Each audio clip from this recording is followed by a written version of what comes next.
As the Admiral nodded and turned to relay the orders, Hale continued to study the map, plotting and planning. Each pulsating light on the holographic display now felt like a heartbeat, quickening under the shadow of the approaching storm. As the council session commenced, a symphony of alien voices filled the room, each delegate expressing their concerns in a flurry of gestures and tones. Hale listened, his mind racing through scenarios, strategies forming and dissolving with each new piece of information. A Silurian delegate, his skin shimmering with a luminescent sheen, raised a pointed limb. "Humanity stands at the brink. Will your fleets hold the line, Commander Hale, or do we brace for the onslaught?" Before Hale could respond, the chamber dimmed, and a live feed from the outpost in question bathed the room in a stark, red light. The outpost, a critical junction for human and allied traffic, buzzed with activity as personnel rushed to reinforce defenses and launch scouts. "See for yourselves," Hale's voice echoed, deep and resonant. "We've prepared, not just to hold the line, but to push back. We must consider this not a threat, but an opportunity. An opportunity to demonstrate not just our strength, but our resolve." The screen shifted, showing human troops rallying, their faces set with determination. The smell of heated metal and sweat seemed almost palpable, even through the digital display. Every soldier's movement was precise, a dance of death rehearsed and ready for the stage of war. The chamber was silent as the display flickered off, the weight of impending conflict hanging heavy in the air. Side conversations began to simmer among the delegates, their voices a low drone against the clicking of Hale's boots as he walked back towards the window. Outside, the stars still shone with indifferent light, their ancient glow a silent testament to the unending cycles of conflict and peace. Hale's reflection stared back at him from the glass, a ghostly echo framed against the vast, unfeeling universe. "Commander," Corvin's voice was softer now, almost reflective. "They fear us, you know. Not just for our weapons, but for our spirit. It's unpredictable, unyielding." Hale turned, his gaze sweeping over the assembled multitude, each member a world apart, yet united by a common dread. Not just of war, but of what it would reveal about them all. "Yes," Hale replied, his voice barely above a whisper, but enough to carry weight, like a lone comet streaking across the night sky. "And before this war is over, they will fear us even more." As the delegates shuffled out, their steps a subdued chorus against the metallic floor, Hale remained at the window, watching the play of light and darkness across the galaxy. He knew the coming days would demand everything of him and his people. They would either emerge as the galaxy's vanguard or as a warning to others. Either way, humanity's resolve would soon be tested under the silent watch of 1 billion stars. As the last echoes of the Council's session faded into the cold metal corridors of the Galactic Council's Grand Chamber, Commander Jacob Hale lingered a moment longer at the colossal window. The stars, distant and indifferent, watched silently as the fabric of human destiny seemed to stretch taut with the threat of imminent war. Hale turned from the cosmic vista and strode purposefully towards the command center, a fortress of strategic resolve nestled deep within the heart of Earth's military labyrinth. The command center was a stark contrast to the ethereal beauty of space, buzzing with the kinetic energy of a beehive. Screens lined the walls in a continuous loop, each segment flickering with the movements of ships and potential battle scenarios. Officers moved like shadows among pools of light, their voices a low murmur punctuated by the occasional clack of boots on metal. Hale stepped into the center of the room, where a large holographic table displayed a 3D map of the Teridian sector. His chief strategist, Lieutenant Marko Ivanov, approached with a swift, purposeful gait, his expression grave but not without a spark of battle-born excitement. "Commander, the fleets are ready to mobilize at your command," Ivanov reported, his voice a subdued rumble against the ambient hum of computers. He handed Hale a tablet, its screen alive with deployment schedules and personnel rosters. Hale nodded, his fingers brushing across the tablet as he absorbed the information. "Begin the deployment," I want the 4th and 5th fleets to secure our outer posts. They must not break through, he ordered, his voice resonant and imbued with an iron resolve. The air in the command center was thick with the scent of ozone and the undercurrent of electricity. It tasted faintly metallic, the ever-present reminder of the vast network of machinery that pulsed like a mechanical heart beneath the Earth's surface. Hale felt the weight of the moment, knowing each decision rippled outwards, affecting thousands. As the orders were relayed, Ivanov turned to a secondary screen, pulling up live feeds from various outposts. The images flickered with the life of soldiers preparing for battle, loading weapons, sealing armored suits, and exchanging terse, determined looks. The sound of their readiness, a symphony of metallic clicks and the soft hiss of doors sealing filled the air, mingling with the faint aroma of gun oil and sweat, a fragrance as pungent as it was oddly comforting. "Sir, we've got movement in Sector 12. Looks like a small scouting party trying to probe our defenses," a junior officer called out, his voice cracking slightly under the strain. Hale moved to the screen, observing the enemy's blips inching closer to their hidden sensors. "Jam their communications, I don't want them reporting anything back," he commanded without turning, his gaze fixed on the screen as if he could will the enemy to retreat.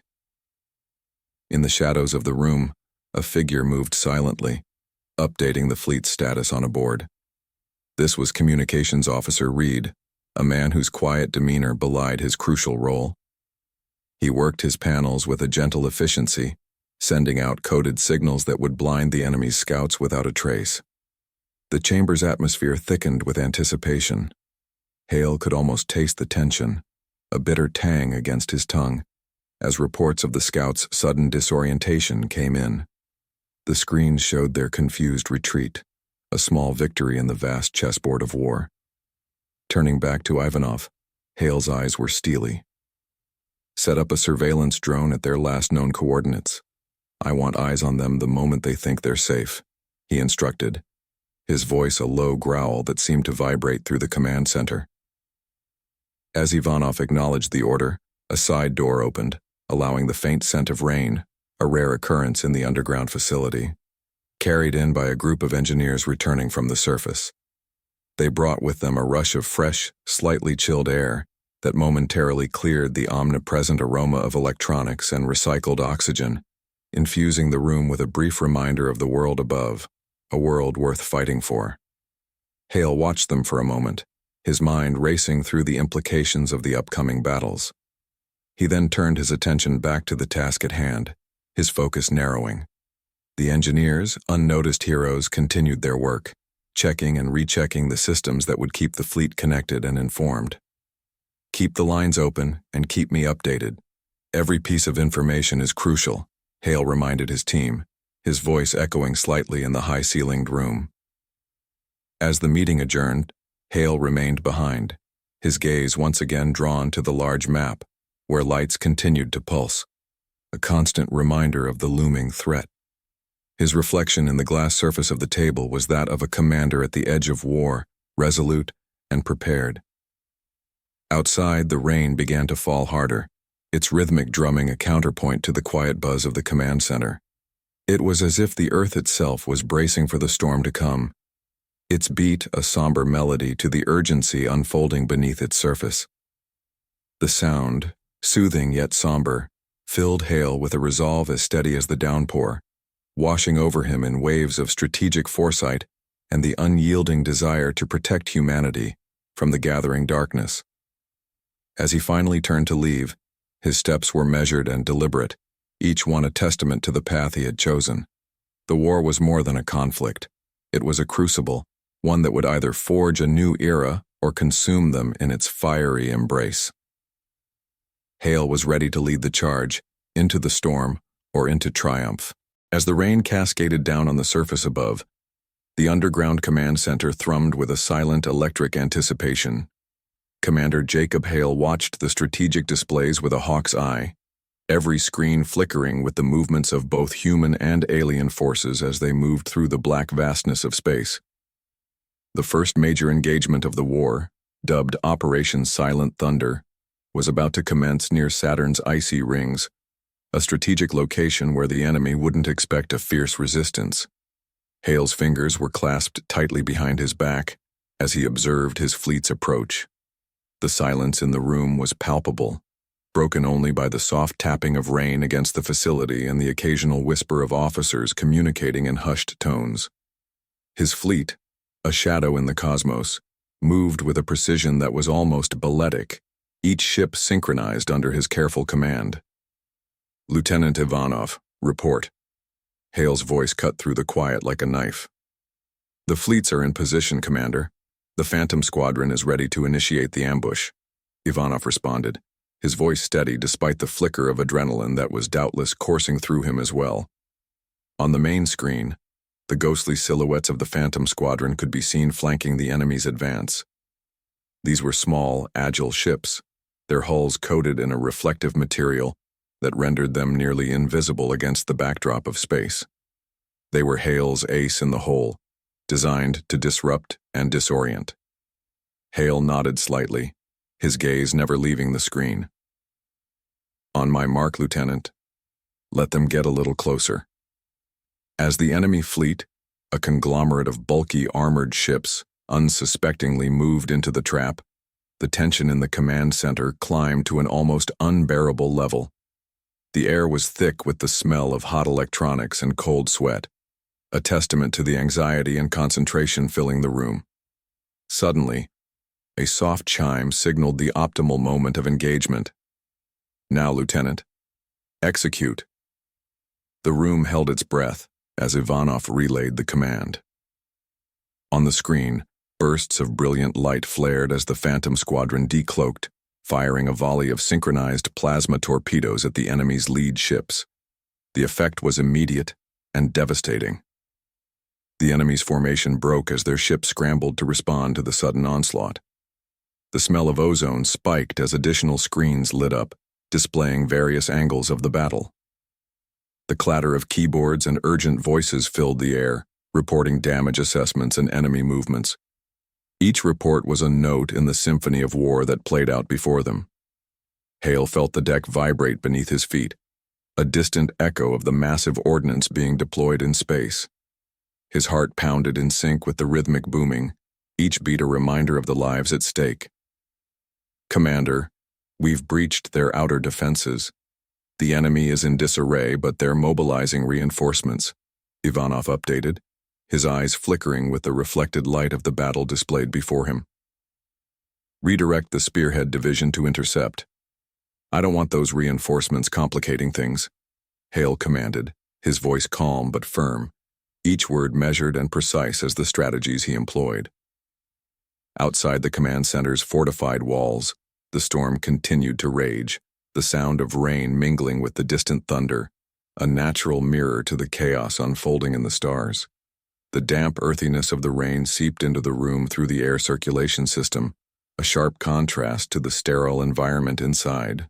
As the initial skirmishes turned into a full-blown engagement, Hale watched as his ships weaved through the debris and chaos, their movements a dance of death and precision. The enemy, caught off guard by the ferocity and coordination of the human attack, struggled to maintain their bearings. Hale turned to a side screen, which showed the Phantom Squadron regrouping after their successful assault. The squadron leader, Captain Miles, appeared on the screen, his face set in grim determination. "Squadron regrouped and ready for the next phase, sir." "Good work, Captain. Hold position and be ready for my signal. We might need you to punch through the enemy line," Hale responded, his strategic mind already moving pieces for the next phase of the battle. The screen flickered briefly, showing a live feed from one of the human ships engaged in the fray. The image was shaky, chaotic, the visual feed struggling to keep up with the rapid movements of the ship. The sound of metal groaning under stress and the sharp zaps of crossing energy beams filled the command center, a visceral reminder of the battle's intensity.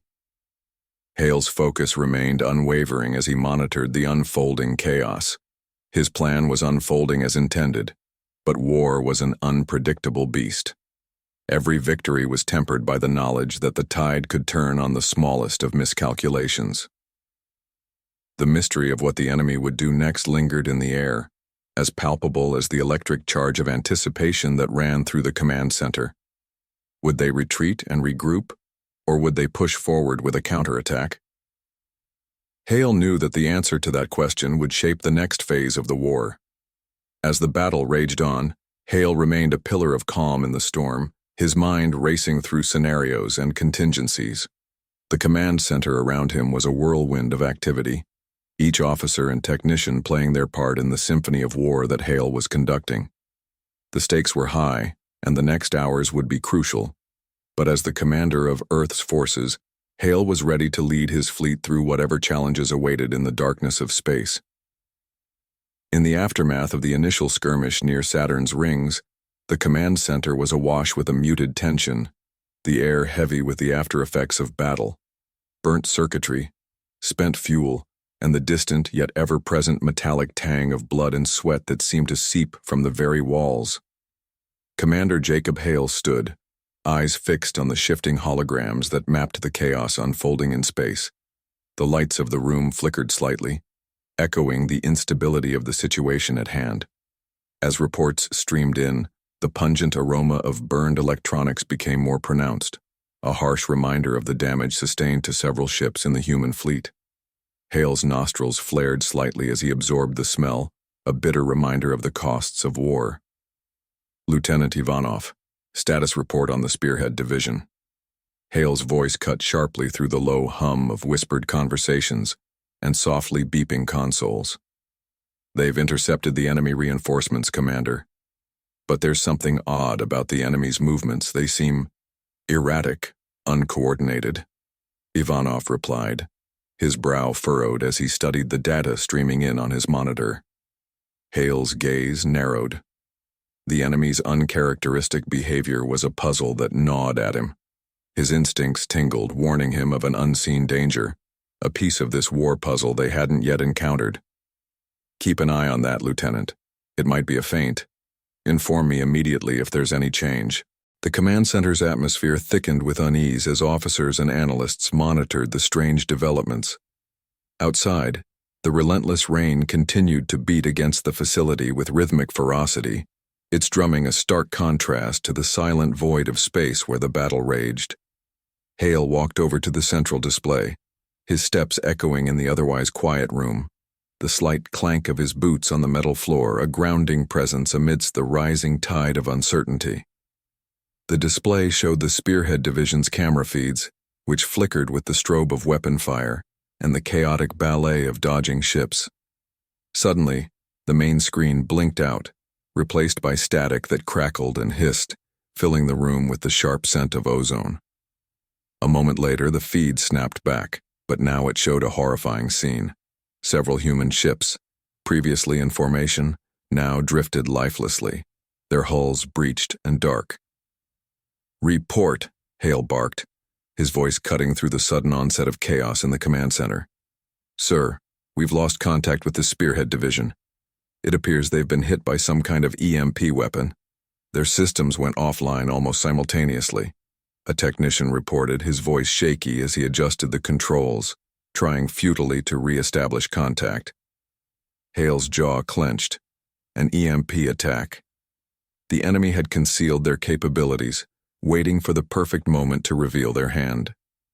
This unexpected development was a significant blow, altering the strategic landscape of the battle. He turned, his gaze sweeping over the room, meeting the eyes of his crew. Each face reflected a mix of fear and determination, a mirror to his own emotions. "Deploy the shadow teams. Have them sweep the sector.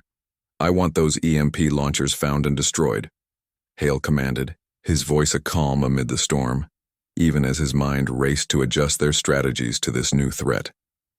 As the orders were carried out, the soft glow of the command center's screens illuminated Hale's features, casting long shadows that danced eerily with the flickering lights. The scent of fresh coffee, brought in by a junior officer to help stave off fatigue, mingled oddly with the sharper technological smells, creating a strangely comforting aroma that belied the tension of the moment. Outside, the wind howled, its mournful cry a ghostly echo to the sounds within the command center. It carried with it the crisp scent of rain-soaked earth, a fleeting reminder of the world beyond their technological cocoon. As they waited for reports from the shadow teams, Hale stood by the main window, watching the storm outside. The rain streamed down the glass, blurring his reflection into a shadowy figure, a ghostly commander leading his troops through the fog of war. The silence was eventually broken by Ivanov's voice, tense but controlled. "Commander, the shadow teams have engaged the enemy. They've managed to neutralize 2 EMP launchers, but there are more out there." "Good. Have them continue the search. We can't afford another surprise," Hale responded, turning from the window, his reflection fading as he stepped back into the dim light of the command center. The storm of battle continued, both in the heavens and in the depths of space, each moment unfolding with relentless intensity. Hale knew that the mystery of the enemy's tactics and the full extent of their capabilities were yet unknown. What other secrets did they hold? What other shadows lurked just beyond the next star? These questions hung in the air, heavy with portent, as the war for the galaxy's heart entered a new, uncertain phase. Each second ticked by with agonizing slowness, each report a piece of the evolving puzzle.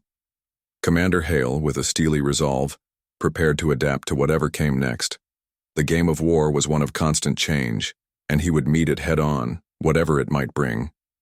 In the subdued glow of the command center, as the last reports of the skirmish with the EMP launchers were filed away, Commander Jacob Hale's gaze was fixed on a newly declassified dossier, the content of which had just been rushed to him under utmost secrecy.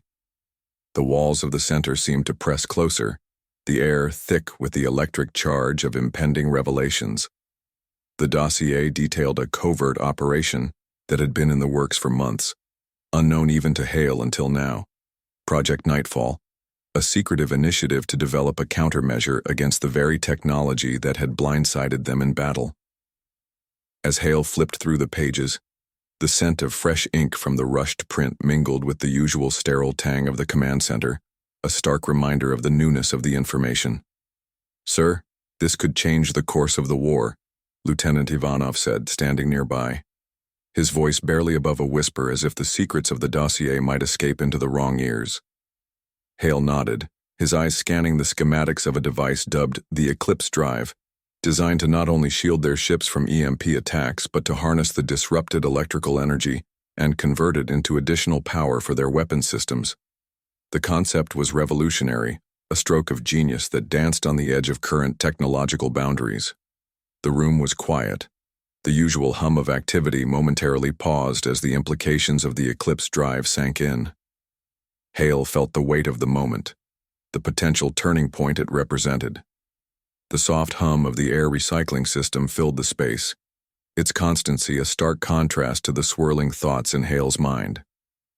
"We begin testing immediately. Assemble a team and make sure they understand the urgency. Time is not our ally," Hale ordered, handing the dossier back to Ivanov, who nodded sharply and turned to carry out the commands. As Ivanov departed, Hale walked over to the large viewing window that showed the dark expanse of space. Rain still pattered softly against the exterior, the rhythmic sound a soothing backdrop to the storm of strategic calculations raging in his mind. He watched as droplets formed and raced down the pane, their paths unpredictable and swift, much like the war they were engaged in. The testing of the Eclipse Drive was conducted under the shroud of utmost secrecy at a remote testing ground on the moon's dark side. The facility was a fortress of solitude, away from prying eyes where the air was a vacuum, silent and expansive, a vast difference from the buzzing command center. As the initial tests commenced, Hale observed via a secure live feed. The device, a sleek circular contraption, was mounted on a decommissioned cruiser. As the engineers activated the Eclipse Drive, a low hum filled the broadcast, and a soft blue glow enveloped the ship. The engineers worked with quiet efficiency, their movements deliberate and measured under the sterile white lights of the testing bay. The first test was a simulation of an EMP attack. As the artificial pulse hit, the Eclipse Drive sparked brightly, absorbing the energy and redirecting it. On the screens back at the command center, the power meters spiked unexpectedly. a visual confirmation of the drive's potential. Successful absorption and conversion of EMP energy. Systems are stable and power output has increased by 40%, reported Dr. Alan Singh, the project's lead scientist, his voice crackling through the speakers. His face, visible on the screen, was lit by the soft blue light of the drive, casting sharp shadows across his determined features. The potential of the Eclipse Drive to not just neutralize, but also utilize enemy attacks, could shift the dynamics of warfare, providing them with an advantage that had been sorely lacking. Hale felt a mixture of relief and anticipation stir within him, a flicker of hope in the relentless darkness of war. However, as the tests concluded and the moon's bleak, barren landscape returned to the screen, the silence of the vacuum outside seemed to seep through the walls of the command center, filling the room with a cold foreboding. Hale's eyes remained fixed on the moon, the celestial body that had witnessed Earth's trials from afar, its surface a silent testament to the enduring struggle for survival. The revelation of the Eclipse Drive, while a significant breakthrough, was but a piece of the puzzle in the vast expanse of cosmic chess they played. Hale knew that the enemy would not sit idle, likely developing countermeasures of their own. The war was far from a stalemate, each move and countermove leading to new challenges and mysteries. As Hale turned from the window, his reflection blurred by the trails of rain, he was aware of the long road ahead. The Eclipse Drive was a powerful tool, but it was the will of those who wielded it that would ultimately carve the path to victory or defeat. The scent of rain, mixed with the lingering traces of ink and electronics, seemed to underscore the transient nature of their advantage. The command center resumed its usual pace, the air once again filled with the sounds of activity and the soft, underlying hum of machinery. But the weight of what lay ahead remained, a silent observer in the room, as Hale prepared to deploy this new weapon in the ever-evolving theater of war. In the command center's tense silence, Commander Jacob Hale stood before the expansive digital map, his eyes piercing through the holographic displays of fleet movements and tactical engagements. The latest updates flickered across his vision, painting a picture of controlled chaos as the Aegis Squadron began integrating the revolutionary Eclipse Drive. The air was thick with the electric charge of potential change, infused with the low hum of the station's life support systems and the subtle scent of ozone from the electronic equipment. Prepare for Phase 2 of Operation Silent Thunder. Let's bring the Eclipse Drive online with the Aegis Squadron first. They'll spearhead the counteroffensive, Hale commanded decisively. His voice cut through the ambient noise of the room, soft keystrokes, whispered updates, and the distant hum of conversation. Lieutenant Ivanov, ever vigilant and responsive to Commander Hale's strategies, affirmed his understanding with a sharp nod. His hands were a blur over the illuminated console, tapping rapidly as he dispatched critical deployment orders to the fleet. Each keystroke emitted a crisp click, the sound slicing through the command center's tense silence like a beacon, signaling the urgency of their next move. Beyond the bustling activity of the command center, in the vast, unyielding cold of space, the Aegis Squadron's ships were a hive of intense activity. Crew members, adorned in their sleek, functional uniforms, darted back and forth across the narrow corridors of their vessels, their motions a choreographed dance of efficiency and speed. In the engineering bays, the air was thick with the acrid smell of molten metal and the sharp electric scent of ozone as technicians welded new panels and integrated circuitry for the Eclipse drives. The glow from their torches cast eerie shadows on their determined faces, illuminated intermittently by the pulsating blue light of the activating drives. The soft hum of the Eclipse drives, designed to convert hostile EMP energy into defensive strength, blended subtly with the more dominant sounds of clanking tools and the steady hiss of steam from cooling systems, creating a symphony of survival and innovation. Meanwhile, the command center was dominated by the large screens displaying the fleet's strategic maneuvers. The holographic displays showed the Aegis Squadron's ships weaving through the asteroid field, turning what was once considered a treacherous stretch of space into a tactical advantage. Each ship's movements were precise, calculated to maximize cover and minimize exposure to the enemy's sensors. Commander Hale's eyes remained fixed on these movements, his brow furrowed in concentration as he anticipated the enemy's response.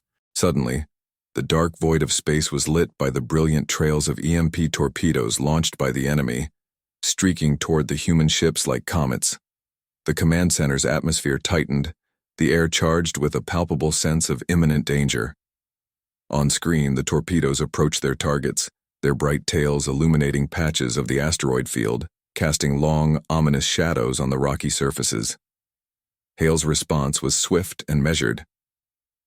"Activate the Eclipse drives now," he ordered crisply, his voice cutting through the mounting anxiety in the room. On the display, as the EMP torpedoes made contact, instead of the chaos of disabled systems, there was a breathtaking moment of transformation. The ships of the Aegis Squadron absorbed the disruptive energy, their shields glowing an intense blue, brighter with each hit. This unexpected turn of events was visualized on the screens. The blue of the shields flared spectacularly, reflecting off the nearby asteroids and casting a surreal light on the battlefield. The command center crew watched, transfixed, as what was meant to be a devastating attack transformed into a spectacle of energy and power. The ships, now supercharged by the enemy's own weapons, returned fire with enhanced vigor. The screens flickered with the rapid exchange of fire, the Aegis Squadron's return shots blazing through space with increased intensity, their paths illuminated by the residual energy of the absorbed EMP strikes. This unexpected mastery of the battlefield, turning an enemy's attack into an empowering asset, rippled through the command center, igniting a mixture of relief and renewed resolve among the crew. Hale's strategic foresight, embodied by the integration of the Eclipse Drive, not only held the line but reshaped the contours of space combat in a way that was both audacious and brilliant. "This is it. Watch closely," Hale murmured to Ivanov, who stood by his side, both men fixed on the unfolding scene. As the torpedoes struck, bursts of electric light flared across the Aegis Squadron's shields. Instead of crippling the fleet, the Eclipse drives absorbed the energy, their panels shimmering with a sudden, more intense light. Within moments, the ship's weapons systems responded, powered by the very attack meant to disable them. "Fire at will," Captain Marquez of the Aegis Squadron commanded over the comm, his voice laced with a steely resolve. On screen, the human ships responded with a ferocious barrage, their enhanced weapons slicing through the asteroid debris and enemy defenses with unprecedented power. In the command center, a cheer broke out among the crew, a rare outburst in the usually composed atmosphere. The scent of victory was momentarily as palpable as the ever-present electronic aroma that filled the room. "Status update, Captain Marquez," Hale called into the comm, his voice steady, demanding focus despite the small victory. "We've pushed through the first line of defense, Commander, preparing to target the main enemy cruiser. The drive's performing beyond expectations," Marquez reported back, his voice crackling through the speakers, tinged with the adrenaline of battle. "Proceed with caution, Captain. We don't know if they have more surprises up their sleeve," Hale responded, his mind already racing through possible enemy countermeasures. The room fell back into a working rhythm, the initial euphoria settling down as each member of Hale's team returned to their consoles, monitoring, adjusting, and strategizing. The faint scent of coffee mingled with the sharper technological smells, keeping the late-hour fatigue at bay. As Hale turned to discuss further strategy with Ivanov, a junior officer approached, her expression taut with concern. "Commander, we've detected unusual signals from the enemy flagship. It looks like they might be preparing another EMP pulse, possibly stronger this time." Hale's eyes narrowed, his brief moment of relief evaporating. "Prepare the Aegis Squadron for another hit. Have them redistribute the absorbed energy to their shields. Let's turn their weapon against them once more."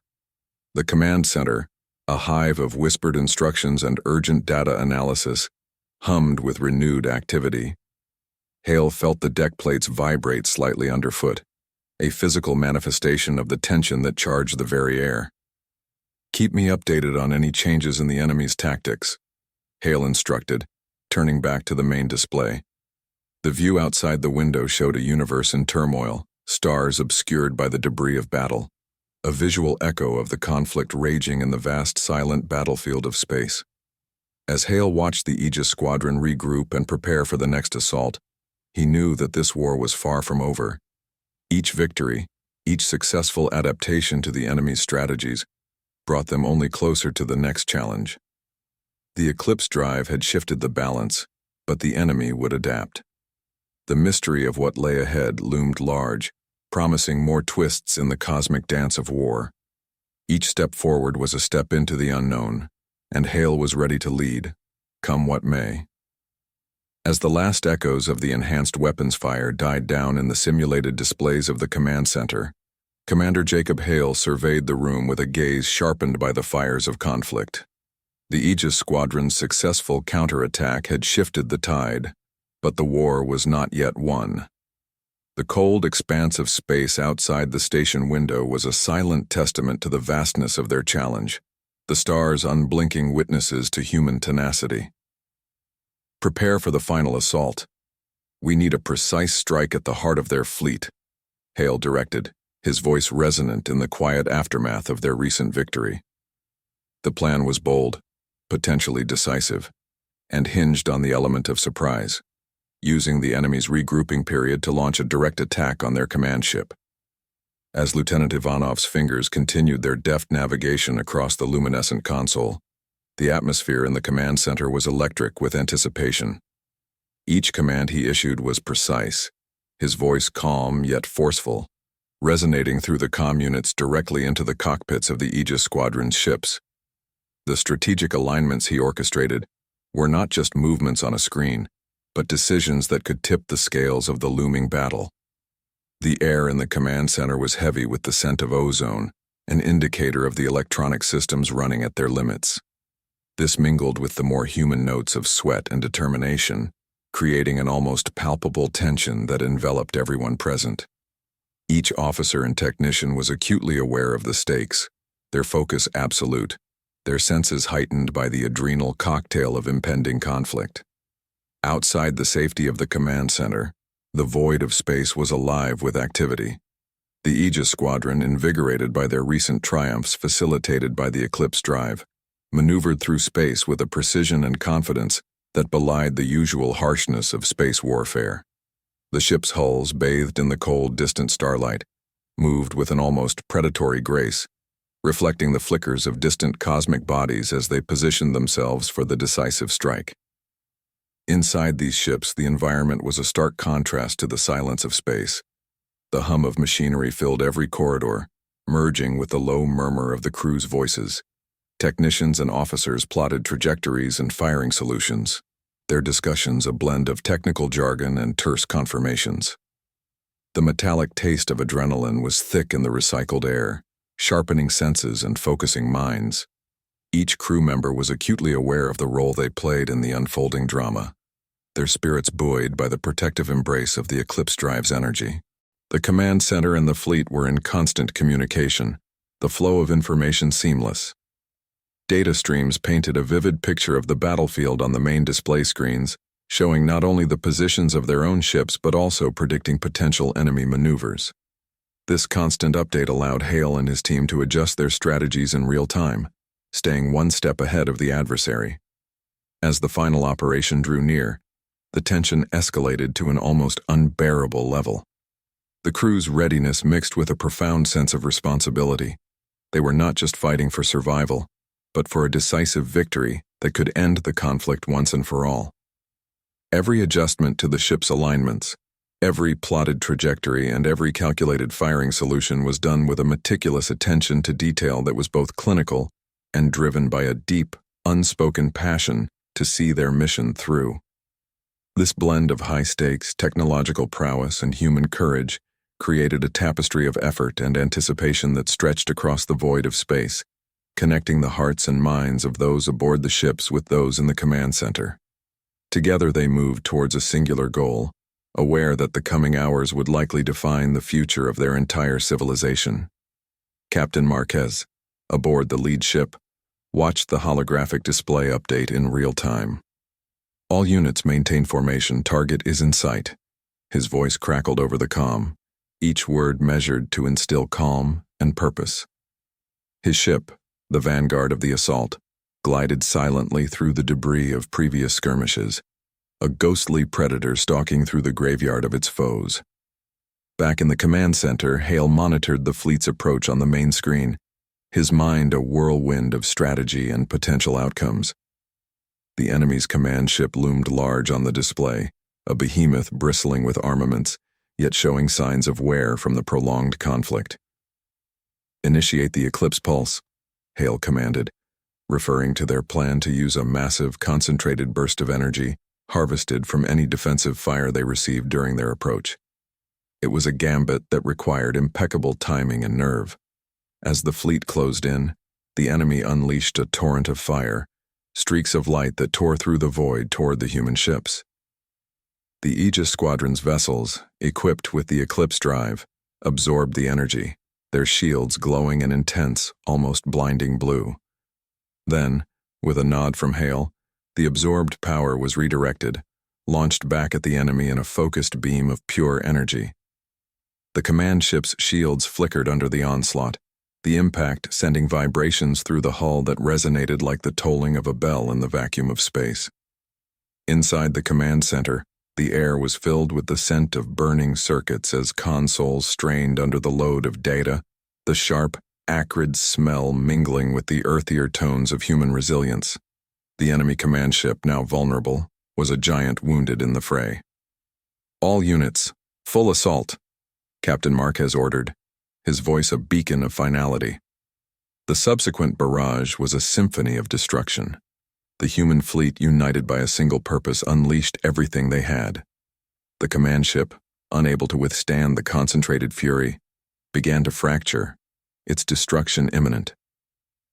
In the command center, Hale stood resolute, his senses flooded with the sights and sounds of imminent victory, the bright flares of explosions on the screen, the distant thunder of collapsing metal echoing through the comm links, and the sharp tang of victory and smoke that seemed to permeate even the sterile air of the station. As the enemy command ship finally burst apart, a brilliant explosion against the dark tapestry of space, a cheer erupted around Hale. The command center, usually a place of strict control and muted tones, was momentarily awash with the relief and joy of hard-won success. "Secure the area. Begin damage assessment and aid any surviving ships," Hale ordered, his voice cutting through the celebrations. His mind was already turning to the aftermath, to the rebuilding that would follow their hard-fought victory. Outside, as the debris of the enemy command ship drifted through space, illuminated by the distant sun, the stark reality of the war's cost was visible. The victory was clear, but so was the path of destruction it had left in its wake. Hale watched the scene, a complex mixture of satisfaction and somber reflection in his eyes. This battle had been won, a critical blow struck against a formidable enemy. But the war was more than just battles. It was about what came after. As Hale turned from the window, back to his crew, his stance was that of a commander prepared to lead not just in war, but in the peace that would follow. The final assault had ended, but the journey ahead remained daunting. As the last fragments of the enemy command ship cooled in the silent expanse of space, a solemn quiet settled over the command center. The screens that had flickered with the chaotic light of battle now showed the drifting debris, a somber reminder of the cost of victory. Commander Jacob Hale stood before the main display, his silhouette stark against the glow of distant stars, reflecting on the journey that had led them here. "We've done what was necessary," Hale spoke softly, breaking the silence. His voice carried through the command center, resonant yet tinged with fatigue. Around him, the crew absorbed his words, their expressions a mix of relief and introspection. Lieutenant Ivanov approached Hale, his presence a quiet anchor in the aftermath. "Commander, the fleet is secure, and the enemy forces are in retreat across all sectors. It's a complete victory." Hale nodded, his gaze still fixed on the stars. "Prepare the fleet for a debrief. It's not just a victory for us, it's a new beginning for humanity." As the crew busied themselves with securing the area and aiding damaged ships, Hale's thoughts turned to the future. The victory had indeed shifted the balance of power, but it was the potential for a new galactic order that weighed most on his mind. Humanity had not only survived, it had proven itself a formidable force in the galaxy. Back on Earth, news of the victory spread quickly, lighting up the dark sky with more than just stars. Across cities and colonies, people gathered to celebrate, their faces illuminated by the soft glow of media screens and the vibrant crackle of fireworks. But it was the spontaneous cheers and the shared smiles of relief and pride that truly marked the celebration. Humanity had faced annihilation and emerged not just unscathed, but triumphant. In a grand assembly hall on Earth, leaders from various nations and colonies convened, their discussions broadcast live across the galaxy. Hale, now standing at the podium, addressed the assembly and the countless viewers tuning in. Today, we stand not just as survivors but as pioneers of a new era. Our victory is not defined by the battles we've won but by the peace we will build. His words echoed, not just through the hall, but across space and time, reaching every human settlement, every ship, and station. The message was clear. The war had ended, and a new chapter was about to begin. As the assembly moved to discuss the formation of a new galactic alliance, with humanity at its heart, Hale stepped outside. The night air was cool, carrying the fresh scent of rain, a natural cleanse after the fire of war. He looked up at the stars, those ancient watchers, and felt a profound connection to the countless generations who had gazed up at the same sky, sharing the same sense of wonder and aspiration. In the coming days, the galaxy watched as a new order was forged from the debris of conflict. Humanity's role in this order was central, not as conquerors, but as unifiers, bringing together different species and cultures to create a coalition based on mutual respect and shared goals. The new alliance was not without its challenges. Distrust and old rivalries lingered, like shadows at the edge of light. But under Hale's leadership, and through the continued efforts of those who believed in the potential of a united galaxy, these challenges were met with the same determination and resilience that had secured humanity's victory. Years later, as peace and cooperation flourished across the galaxy, the war became a distant memory, a tale of what was and what could have been. In the grand scheme of the cosmos, it was but a brief moment, yet it was this moment that defined the future of humanity, not just as survivors but as leaders in a galactic community. Commander Hale, now an elder statesman, visited the academy where young cadets trained for space exploration and defense. Watching them, he felt a surge of pride and hope. "Remember," he told them, "our strength lies not in our weapons, but in our ability to bring about peace. That is our greatest victory." As Hale walked away, his figure receding into the distance, his legacy was clear. Humanity had proven itself not by the wars it had won, but by the peace it had achieved and the future it had secured, a future where humanity was indeed the most dangerous species, not because of its prowess in battle, but because of its unyielding drive for peace and unity. And out there in the endless dance of galaxies and stars, the universe watched and whispered, "Humanity has proven its place." And it was indeed a thing of fierce beauty. The stars stretched and shimmered in the void, their light bending as the Aegis Valor, humanity's flagship, emerged from the black like a blade unsheathing in silence. Its hull, a jagged lattice of tungsten and reinforced alloys, reflected the sparse glow of distant galaxies. The ship moved with an eerie grace, its thrusters exhaling faint ripples of ionized blue as it glided toward the Galactic Council's orbital station. The station, a sprawling structure of crystalline arches and seamless metal, hung like a jewel in the abyss, its angular spires thrumming with unseen energy. Inside the Aegis Valor, Commander Marcus Hale adjusted the collar of his uniform, its sharp lines tailored for authority, but worn loose enough to hint at disdain for pomp. His boots struck the steel floor with a rhythm that echoed down the narrow corridor, a heartbeat of purpose that resonated through the silent halls. The ship's corridors smelled faintly metallic, as if the recycled air carried whispers of the machinery that sustained them. Marcus halted in front of the observation deck, his ice-gray eyes narrowing as he surveyed the alien station ahead. Its architecture reminded him of a cathedral stripped of warmth, a place where devotion was replaced with cold precision. "You're really going to face them with that look on your face," said Lieutenant Adam Voss, his second in command. Voss leaned casually against the bulkhead, his easy posture at odds with the tension humming in the room. He smirked, running a hand over the faint stubble on his jaw. "This is my neutral expression," Marcus replied dryly, the corner of his mouth twitching. "Neutral, sure," Voss snorted. "If neutral means I'm here to ruin your day. They're already terrified of us, you know. Try not to break anyone." Marcus didn't respond immediately. Instead, he let his gaze linger on the station. Its lights pulsed faintly in symmetrical patterns, reminding him of a predator's eye in the dark, watching without blinking. "Fear isn't the enemy," Marcus said finally, his tone sharp, deliberate. "Complacency is." Voss raised an eyebrow but said nothing more. He had served under Marcus long enough to know that his words carried weight, even when they cut like broken glass. As the ship docked, the metallic clank of the landing clamps reverberated through the hull, a harsh reminder of the alien station's unfamiliarity. The docking bay was a cavernous space, its walls shimmering with a strange, iridescent material that shifted colors like an oil slick.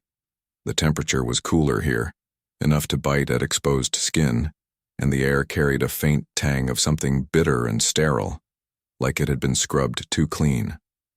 The delegation awaited them, a gathering of alien representatives as varied as the galaxies they hailed from. Their appearances ranged from crystalline forms that refracted light like prisms to insectoid beings whose armored carapaces clicked faintly with restless movement. Despite their differences, one thing was constant. All eyes, or the alien equivalent, were fixed on Marcus. Stepping onto the platform, Marcus felt their gazes like needles pressing into his skin. He kept his expression unreadable, his movements controlled, each step calculated to exude calm authority. To the aliens, he was an enigma, a representative of Earth, the infamous Death World, whose inhabitants survived in a world so hostile it defied their understanding. A low, modulated voice broke the silence, its cadence sharp and clipped, like a blade slicing through the tension. It came from an alien with a lean, humanoid form, encased in smooth, black exoskeleton armor.